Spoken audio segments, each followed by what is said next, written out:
На минувшей неделе Тампонский район в связи с открытием там Года культуры посетил с рабочим визитом министр культуры Якутии Владимир Тихонов. О результатах визита расскажут наши корреспонденты. По прибытии в Тампонский улус министр встретился с населением двух сельскохозяйственных поселений – сел Кресткальжай и Мегина-Алдан. Поздравляю всех тампонцев с открытием Года культуры в Тампонском районе. Огромное спасибо главе улуса Георгию Евгеньевичу, что он такое решение принял.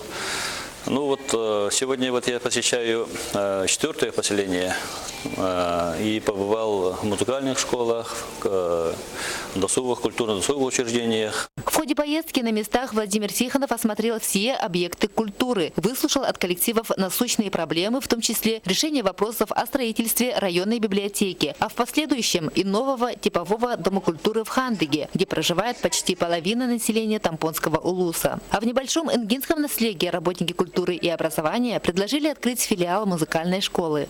В республике уже 3-й год реализовывается проект «Музыка для всех», направленный на обучение музыки всех детей для их развития. А музыкальная школа – это все-таки место, где